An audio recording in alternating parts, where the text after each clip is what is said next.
কখনো কি ভেবে দেখেছেন আর্জেন্টিনার ভেতরেই এমন একটি ছোট্ট সম্প্রদায় আছে যারা প্রতিদিন নিজের ধর্মীয় পরিচয় বাঁচিয়ে রাখার জন্য নীরব এক সংগ্রাম করে যাচ্ছে।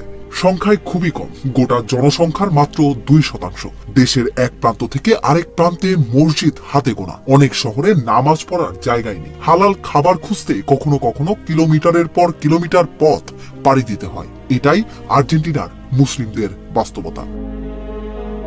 আর্জেন্টিনায় মুসলিমদের ইতিহাস অবশ্য নতুন নয়। 100 বছর আগে সিরিয়া, লেবানন সহ মধ্যপ্রাচ্যের বিভিন্ন অঞ্চল থেকে অনেক মুসলিম পরিবার সেখানে বসতি গড়ে তোলে। কিন্তু প্রজন্ম বদলানোর সঙ্গে সঙ্গেই শুরু হয়েছে আরেক চ্যালেঞ্জ।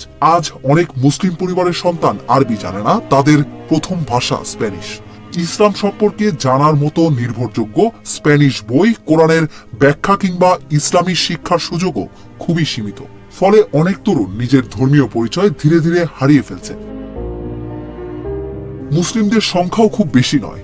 রাজধানী বুয়েনোস আইরেসে কয়েকটি বড় ইসলামিক সেন্টার থাকলেও দেশের বিশাল অংশে মুসলিমদের জন্য এমন সুযোগ নেই। শুক্রবার জুম্মার নামাজ পড়তে অনেককে দীর্ঘ পথ যেতে হয়। অনেক এলাকায় ঈদের জামাতও নিয়মিত আয়োজন করা কঠিন হয়ে পড়ে।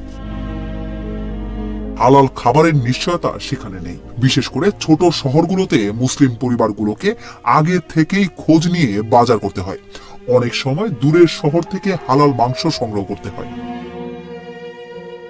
তবে সবকিছুর মধ্যেও আশার গল্প রয়েছে। বুয়েনোস আইরেসে অবস্থিত কিং ফাহদ ইসলামিক কালচারাল সেন্টার দক্ষিণ আমেরিকার অন্যতম বড় ইসলামিক কমপ্লেক্স। এখানে রয়েছে মসজিদ, লাইব্রেরি, শিক্ষা প্রতিষ্ঠান এবং ইসলামিক কার্যক্রমের ব্যবস্থা। এছাড়া আল আহমদ মসজিদ ও আত তাওহিদ মসজিদ বহু বছর ধরে মুসলিমদের ধর্মীয় শিক্ষা, সামাজিক কার্যক্রম এবং কমিউনিটি কেন্দ্র হিসেবে কাজ করে যাচ্ছে। ইসলামিক সংগঠনগুলো এখন স্প্যানিশ ভাষায় ইসলামী বই, অনলাইন ক্লাস এবং বিভিন্ন শিক্ষামূলক উদ্যোগ চালু করেছে, যাতে নতুন প্রজন্ম অন্তত নিজের ধর্ম সম্পর্কে সঠিকভাবে জানতে পারে। আর্জেন্টিনার মুসলিমদের গল্প শুধু কষ্টের গল্প নয়, এটা নিজের পরিচয় ধরে রাখার গল্প, সংখ্যায় ছোট হয়েও বিশ্বাসকে বাঁচিয়ে রাখার গল্প, হাজারো সীমাবদ্ধতার মাঝেও প্রতিদিন ইসলামকে আঁকড়ে ধরে রাখার গল্প।